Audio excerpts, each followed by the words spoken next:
नमस्कार। आज हम बात कर रहे हैं उस पहली मुलाकात की, खासकर जब बीमा जैसी कोई चीज बेचने की बात हो। कहते हैं ना, first impression is the last impression. और सेल्स में तो ये कुछ ज्यादा ही सच लगता है। इस तरह की जानकारी और ज्ञानवर्धक विषयों के लिए हमारे चैनल को सब्सक्राइब करें, इस वीडियो को लाइक करें और हाँ, इसे अपने दोस्तों और परिवार के साथ शेयर जरूर करें। तो चलिए इस पर थोड़ी गहराई से बात करते हैं। अक्सर ना ऐसा लगता है कि सेल्स मतलब बस प्रोडक्ट के फीचर्स गिनाना है, लेकिन असली खेल तो शायद मीटिंग के वो पहले कुछ मिनट वहीं शुरू हो जाता है। एक कहावत है जो मुझे बहुत सही लगती है, बातचीत से पहले जुड़ाव, सलाह से पहले रिश्ता, connection before conversation, relationship before recommendation. सुनने में तो ये बहुत अच्छा लगता है, पर असल में इसे करते कैसे हैं? बिल्कुल सही कहा आपने। और ये सिर्फ कहावत नहीं है, इसके पीछे ना एक ठोस मनोविज्ञान है। जब कोई ग्राहक महसूस करता है कि आप उन्हें समझते हैं या आप उनके जैसे हैं, तो एक आप कह सकते हैं अवचेतन स्तर पर भरोसे की दीवार टूटने लगती है। अच्छा। इसे कॉग्निटिव ईज भी कह सकते हैं शायद। मतलब दिमाग को ना जो चीजें जानी पहचानी या सहज लगती हैं, उन पर भरोसा करना आसान लगता है। यहीं से हाँ। यहीं से शुरुआत होती है। तो मतलब हमें मीटिंग शुरू होने से पहले ही एक तरह का कनेक्शन बनाने की कोशिश करनी चाहिए पहली मुलाकात में। हाँ बिल्कुल। और इसका एक बहुत कारगर तरीका है मीटिंग से पहले थोड़ी सी तैयारी, होमवर्क, कॉमन ग्राउंड ढूंढना। आजकल तो देखिए लिंक्डइन है, सोशल मीडिया है, या फिर आपसी जान पहचान से भी ये पता लगाना उतना मुश्किल नहीं कि आप और आपके क्लाइंट के बीच क्या कॉमन है। जैसे कि मतलब किस तरह की समानताएं काम आ सकती हैं, क्या देखें। अरे कुछ भी हो सकता है सच में। शायद आप दोनों एक ही शहर से हो या एक ही कॉलेज से पढ़े हो सकता है उनका सरनेम आपकी किसी जानने वाले जैसा हो, या वो किसी ऐसी इंडस्ट्री से जुड़े हो जिसके बारे में आपको थोड़ी जानकारी हो। मिसाल के तौर पर अगर आपको पता चलता है कि क्लाइंट, मान लीजिए मिस्टर शर्मा, यूपी से हैं और आपके परिवार की जड़ें भी वही हैं, तो आप बातों बातों में कह सकते हैं, अरे मिस्टर शर्मा, पता चला आपके परिवार की जड़ें यूपी में हैं, मेरे पिताजी भी वहीं से हैं। लेकिन क्या ये थोड़ा मतलब बनावटी सा नहीं लगेगा, जैसे मैं जानबूझकर कोई कनेक्शन ढूंढ रही हूँ? हाँ, ये एक बहुत जरूरी सवाल है। यहीं पर ऑथेंटिसिटी मतलब सच्चाई उसका रोल आता है। अगर आप ये सिर्फ एक ट्रिक की तरह इस्तेमाल करेंगे तो हाँ, वो उल्टा पड़ सकता है, लोग समझ जाते हैं। लेकिन अगर आप वाकई में मतलब उत्सुकता दिखाते हैं तो ये स्वाभाविक लगता है। इसका मकसद कोई जासूसी करना नहीं है, बस बातचीत शुरू करने के लिए एक गर्मजोशी भरा पॉइंट ढूंढना है। ये सिमिलैरिटी अट्रैक्शन इफेक्ट का फायदा उठाता है। हमें वो लोग पसंद आते हैं जो हमारे जैसे लगते हैं ना। समझ गए। हाँ, बात तो सही है। तो ये सिर्फ सतही जानकारी नहीं है, ये एक तरह से एक मनोवैज्ञानिक पुल बनाने जैसा है। अच्छा, इसी से जुड़ा हुआ शायद अगला कदम है साझा अनुभवों पर बात करना, मतलब कॉमन ग्राउंड से आगे। बिल्कुल, कॉमन ग्राउंड ढूंढना पहला कदम है, सही है। लेकिन जो साझा अनुभव होते हैं ना, वो उस कनेक्शन को और गहरा बनाते हैं। सिर्फ ये जानना कि आप दोनों एक ही शहर से हैं वो एक बात है, लेकिन अगर आप दोनों उस शहर की किसी खास जगह या किसी अनुभव या किसी चुनौती के बारे में बात कर सकें तो वो रिश्ता मजबूत होता है। हाँ, जैसे अगर दोनों एक ही कॉलेज से हैं, तो सिर्फ ये कहने के बजाय कि आप भी XYZ कॉलेज से हैं, ये पूछना कि वहाँ कैंटीन का समोसा अब भी वैसा ही मिलता है क्या? बिल्कुल। या प्रोफेसर वर्मा का क्लास, बाप रे, अब भी उतना ही मुश्किल होता है? ये ज्यादा रिलेटेबल लगता है ना? एकदम सही, बिल्कुल। ये बातचीत को ज्यादा निजी और यादगार बना देता है। और यहाँ पर ना ओपन एंडेड क्वेश्चंस पूछना बहुत काम आता है। मतलब ऐसे सवाल जिनका जवाब हाँ या ना में ना हो।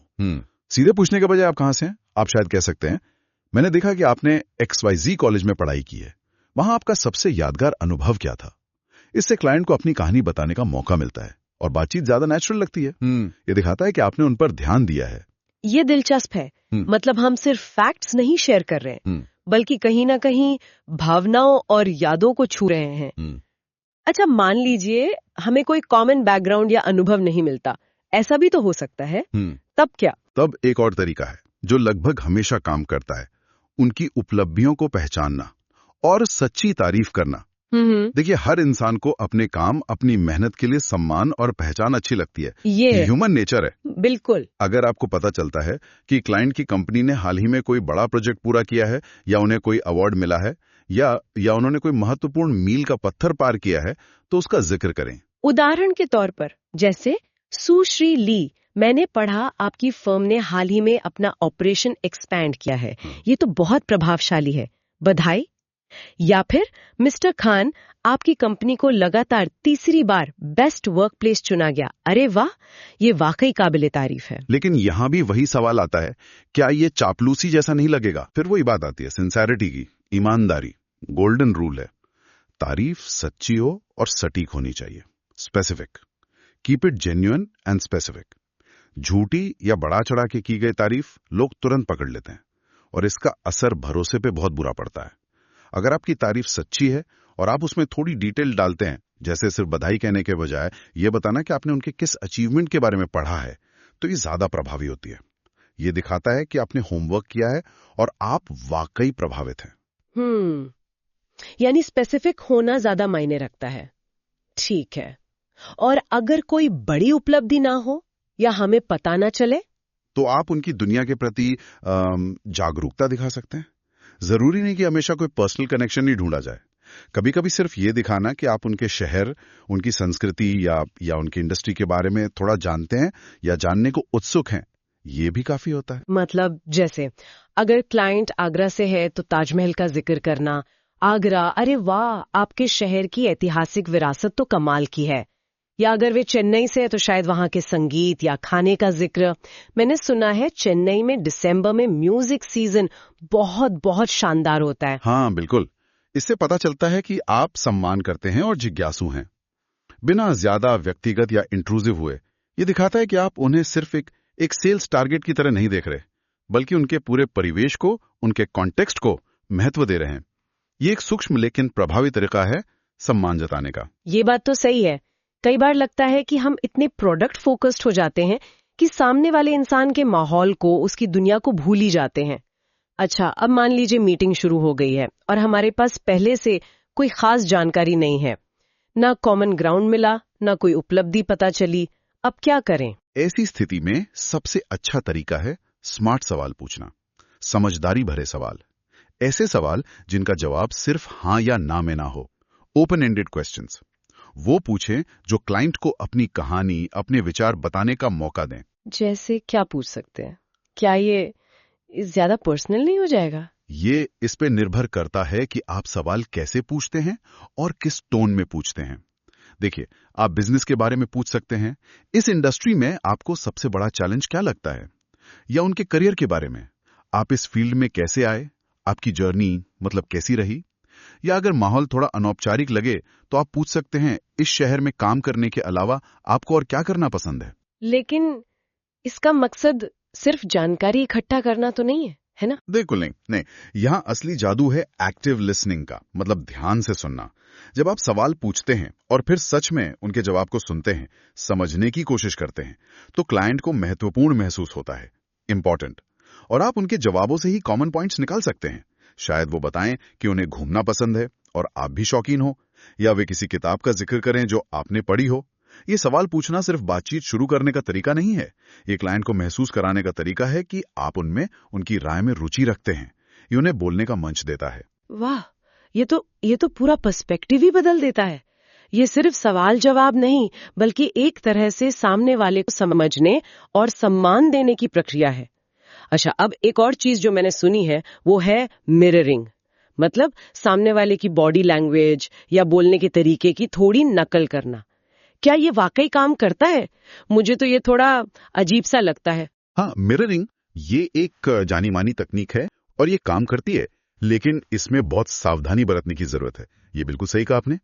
इसके पीछे का विज्ञान मिरर न्यूरॉन से जुड़ा है। मतलब हमारे दिमाग में ऐसे सेल्स होते हैं जो दूसरों के एक्शन देखकर एक्टिवेट होते हैं, जिससे हमें सहानुभूति और जुड़ाव महसूस होता है। जब आप बहुत सटल तरीके से, यानी बहुत ही हल्के से, सामने वाले की एनर्जी या बोलने की रफ्तार या बॉडी लैंग्वेज, जैसे अगर वो आगे झुक के बात कर रहे हैं तो आप भी थोड़ा आगे झुक जाएं, उसको अपनाते हैं, तो एक अवचेतन स्तर पर उन्हें आपके साथ ज्यादा सहज महसूस होता है, उनकी तरह। लेकिन इसकी सीमा क्या है? मतलब कब ये मदद करने के बजाय नुकसान कर सकता है? जब ये नपन जैसा लगने लगे, ऑब्वियस हो जाए। Never overdo it. It should feel natural, not forced. अगर आप जानबूझकर हर हरकत कॉपी करेंगे तो ये बहुत अजीब और बनावटी लगेगा। क्लाइंट को लग सकता है कि आप उनका मजाक उड़ा रहे हैं या कुछ गड़बड़ है। मिररिंग का मतलब है लय मिलाना, नकल उतारना नहीं। अगर वे शांत और धीरे बोल रहे हैं तो आप भी थोड़ा शांत रहें। अगर वे उत्साहित हैं तो आप भी थोड़ी एनर्जी दिखाएं। ये बहुत ही स्वाभाविक और हल्का होना चाहिए। समझ गई। ये तो तलवार की धार पर चलने जैसा है। सही हुआ तो कनेक्शन बनेगा, गलत हुआ तो रिश्ता बिगड़ेगा। अच्छा, ये सारी तकनीकें जो हमने डिस्कस की, ये ज्यादातर दिमाग और तर्क पर फोकस करती हैं। क्या इमोशनल कनेक्शन बनाने का भी कोई तरीका है, भावनाओं को जोड़ने का? बिल्कुल है, और शायद ये सबसे शक्तिशाली तरीका है। हमारी 7वीं और आखिरी रणनीति यही है, विचारशीलता से भावनात्मक जुड़ाव बनाना। Create emotional connection with thoughtfulness. छोटी छोटी सच्ची कोशिशें, वो अक्सर बड़ा प्रभाव डालती हैं। ये दिखाती हैं कि आप क्लाइंट को सिर्फ एक पॉलिसी नंबर या सेल्स टारगेट नहीं, बल्कि एक इंसान के तौर पर देखते हैं। जैसे कि क्या उदाहरण हो सकते हैं इसके, कोई छोटी सी चीज? हाँ, जैसे मान लीजिए बातचीत में पता चलता है कि उनके बच्चे का जन्मदिन आने वाला है, या वे किसी खास शौक के बारे में बात करते हैं, गार्डनिंग या पढ़ना। आप अगली मीटिंग में उस शौक से जुड़ी कोई बहुत छोटी सी चीज ला सकते हैं, या बस जन्मदिन का जिक्र करके शुभकामनाएं दे सकते हैं, या मीटिंग के बाद एक हाथ से लिखा छोटा सा थैंक यू नोट भेजना। आज की डिजिटल दुनिया में ना, ये छोटी पर्सनल चीजें बहुत मायने रखती हैं, बहुत ज्यादा। ये वाकई में अलग है। मतलब ये सिर्फ बिजनेस डील नहीं, बल्कि एक मानवीय रिश्ते की शुरुआत है एक तरह से। बिल्कुल, यही तो बात है। ये छोटी बातें दिखाती हैं कि आप ध्यान देते हैं, आपको परवाह है, केयर। ये एक भावनात्मक जुड़ाव बनाता है, इमोशनल कनेक्शन। और बीमा जैसी चीज जो कहीं ना कहीं डर और सुरक्षा की भावनाओं से जुड़ी होती है, उसमें ये भावनात्मक भरोसा तार्किक दलीलों से कहीं ज्यादा मजबूत साबित हो सकता है। लोग अक्सर भावनाओं के आधार पर फैसले लेते हैं और फिर तर्क से उन्हें सही ठहराते हैं। तो कुल मिलाकर अगर मैं समझी हूं तो ये सारी रणनीतियां ये इस एक बात पर आकर टिकती हैं कि बीमा बेचना सिर्फ पॉलिसी के क्लॉज समझाना नहीं है। ये लोगों से जुड़ने, उनका भरोसा जीतने और उन्हें ये महसूस कराने के बारे में है कि आप उनकी भलाई चाहते हैं, है ना? एकदम सही, बिल्कुल यही। जब आप मीटिंग के शुरुआती मिनटों में ही वो मानवीय जुड़ाव, ह्यूमन कनेक्शन बना लेते हैं, वो गर्मजोशी पैदा कर देते हैं, तो क्लाइंट न सिर्फ आपकी बात ध्यान से सुनता है, बल्कि आप पर भरोसा करने और आगे बढ़ने के लिए ज्यादा तैयार होता है। ये पूरी बिक्री प्रक्रिया की नींव है, फाउंडेशन। बिना इस नींव के फीचर्स और बेनिफिट्स की इमारत खड़ी करना बहुत मुश्किल है। ये तो बहुत ही गहरी बात है। सुनने में आसान लगता है, पर हाँ, अमल करने के लिए प्रैक्टिस और सच्चाई चाहिए होगी। जाते जाते हमारे सुनने वालों के लिए सोचने के लिए एक सवाल छोड़ जाते हैं। अपनी अगली क्लाइंट मीटिंग से पहले खुद से पूछिए, मैं अपने क्लाइंट के बारे में ऐसी कौन सी एक छोटी सी सच्ची डिटेल खोज सकती हूँ जो मुझे बातचीत की शुरुआत कॉमन ग्राउंड पर करने में मदद करेगी। इस विषय पर आपके क्या विचार है? क्या आपने कभी इन तरीकों का इस्तेमाल किया है, या कोई और तरीका है जो आपके लिए काम करता है? नीचे कमेंट सेक्शन में हमें जरूर बताएं। धन्यवाद।